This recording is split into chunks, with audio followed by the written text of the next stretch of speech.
संरचना के मामले में सीतापुर जनपद नंबर 1 पर रहेगा। यहाँ पर सड़कों का जाल जिस ढंग से पहले टूटी सड़कें होती थीं, अब उच्च कोट की वर्ल्ड क्लास की सड़कें हैं। विद्युत व्यवस्था भी उच्च कोट की है। सभी चिकित्सालयों में जो हमारे डिस्ट्रिक्ट हॉस्पिटल हैं, CSC हैं, PSC हैं, सब में उच्च कोट की चिकित्सा व्यवस्था मिले, इसके लिए हमारी सरकार लगातार काम कर रही है। आज हम बिंदुवार सभी विभागों की समीक्षा करेंगे और कहीं कोई चूक होगी, त्रुटियां होंगी, उनको सुधारने के लिए निर्देश भी देंगे। देवघर के एयरपोर्ट पे ट्विन टावर में घुसने पर निशिकांत दुबे सांसद और मनोज तिवारी पर FIR हो गई है, क्या कहेंगे? देखिए, ये अन्य प्रदेश का मामला है, अभी हमारी जानकारी में नहीं है।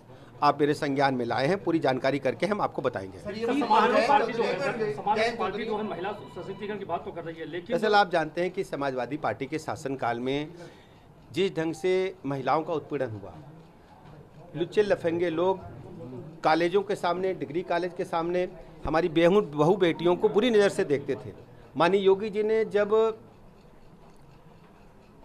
इसके लिए स्पेशल इंतजाम किए, यानी आप जानते होंगे जिस ढंग से इन लोगों ने बहू बेटियों को सड़कों पर निकलना मुश्किल कर दिया था, हमारी सरकार ने ऐसे 15,000 लोगों को जेल भेजा, मुकदमे रजिस्टर किए। अब हमारी बहू बेटियाँ सुरक्षित हैं। और उत्तर प्रदेश के लोग जानते हैं कि समाजवादी पार्टी की सरकार में गुंडे, माफिया, बदमाश, लुच्चे लफंगे सड़कों पर जो आतंक करते थे, आदरणीय योगी जी की सरकार ने, बीजेपी सरकार ने पूरी तरह से बदमाशों को उनकी हैसियत बता दी, या तो जेल में है या प्रदेश के बाहर है। जयंत चौधरी का बयान आया हुआ है कि भारतीय जनता पार्टी जो है अब भ्रष्टाचार के आकंठ में डूब गई है।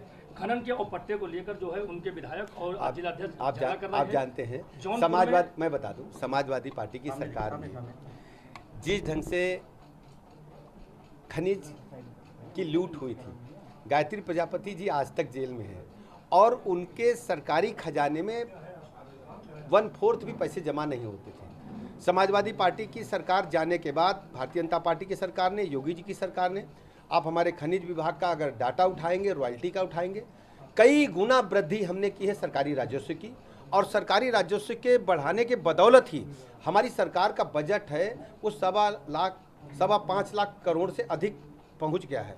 हम ये कह सकते हैं कि हमारी सरकार इंफ्रास्ट्रक्चर के मामले में आर्थिक मोर्चे पर शीघ्र ही पूरे देश में नंबर 1 पर आ जाएगी। एनसीआर के तौर पर जो है लखनऊ के आसपास के जिले के भी जो विकास होने जा रहा है, अभी देखिए जैसे आप राष्ट्रीय राजधानी क्षेत्र देखते हैं कि दिल्ली के आसपास के सभी जो जनपद हैं विभिन्न प्रदेशों में हैं, उनको मिलाकर के NCR का गठन किया है। हमारी सरकार भी चाहती है, योगी जी भी चाहते हैं कि लखनऊ के आसपास के जो ज़िले हैं उनका समेकित विकास हो। छुटपुट विकास होने के कारण जो बिल्डर्स हैं या प्राइवेट कॉलोनाइजर्स हैं, बगैर अनुमति के मकानों का निर्माण करा रहे हैं। ना वहाँ पर आधारभूत सुविधाएं हैं, ना नागरिक सुविधाएं हैं, ना वहाँ सीवर लाइन है, ना सड़कें हैं, ना बिजली का इंफ्रास्ट्रक्चर है, ना स्कूल हैं, ना सामुदायिक केंद्र हैं। तो हमारी सरकार ने तय किया है कि मूलभूत सुविधाओं के साथ हम SCR बना करके नागरिकों को उच्च कोट की आवासीय कॉलोनियाँ उपलब्ध कराएंगे। इसके साथ उच्च कोट के मार्केट उपलब्ध कराएंगे और सबको रेगुलराइज्ड होगा, जिससे लोगों को वैधानिक दृष्टि से रहने का अवसर मिल पाएगा। सर एक सवाल, जयंत चौधरी अखिलेश यादव की काट है भूपेंद्र चौधरी? दरअसल समाजवादी पार्टी बुरी तरह से डिरेल्ड है। उन्होंने कई गठबंधन किए, पहले कांग्रेस से किया, कहा गया 2 लड़के प्रदेश की तस्वीर बदल देंगे, उसमें राहुल गांधी और अखिलेश यादव निकले थे। जनता ने इन्हें बुरी तरह नकार दिया।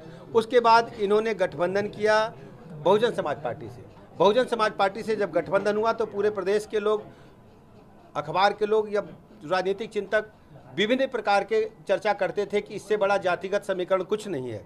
लेकिन आदरणीय प्रधानमंत्री नरेंद्र मोदी जी के नेतृत्व में सभी जातिगत समीकरणों को ध्वस्त करते हुए भारतीय जनता पार्टी ने ऐतिहासिक दृष्टि से लोकसभा चुनाव में विजय श्री दर्ज की। उसके बाद 2022 के विधानसभा चुनाव में सभी गठबंधनों को ध्वस्त करते हुए हम लोगों ने 37 सालों के बाद दोबारा भारतीय जनता पार्टी की सरकार आदरणीय योगी जी के नेतृत्व में बनाई। मैं कह सकता हूं भारतीय जनता पार्टी का एक कार्यकर्ता आदरणीय प्रधानमंत्री नरेंद्र मोदी जी को नीतियों को लेकर के जन जन तक जाता है और लोगों का भरोसा आदरणीय मोदी जी में है। 2024 में जब लोकसभा का चुनाव होगा, हम 80 की 80 सीटें जीत करके प्रचंड बहुमत के साथ दोबारा केंद्र में सरकार बनाएंगे। सर, सीतापुर का जिला अस्पताल 150 साल पुराना है और ट्रामा सेंटर चालू कराने को लेकर अभी हम बिंदुवार सभी विभागों की समीक्षा करेंगे। वैसे भी सीतापुर जनपद में हमारा घरेलू रिश्ता है, या मैं किसी के ये नहीं समझ पाता हूँ कि इससे मैं बाहर अतिथि के रूप में आया हूँ। ऐसा नहीं है, हमारा घर का जिला है। जिलाध्यक्ष जी हैं हमारे माननीय सांसद राजेश वर्मा जी, माननीय सांसद अशोक जी, माननीय मंत्री राही जी, सभी विधायक हमारे परिवार के हैं। ज्ञान जी हैं, हमारे सामने बैठे शशांक त्रिवेदी जी हैं, दूसरे हमारे नीलमर वर्मा जी हैं, हमारे पवन जी विधान परिषद सदस्य। परिवार का मामला है और इसमें जो भी मैं कर पाऊंगा अपने जिले के लिए मुझे बहुत प्रसन्नता होगी। एक ट्रामा सेंटर का विषय नहीं है, हम जो भी मदद कर सकते हैं हर स्थिति में सीतापुर जनपद को अव्वल दर्जे पर ला करके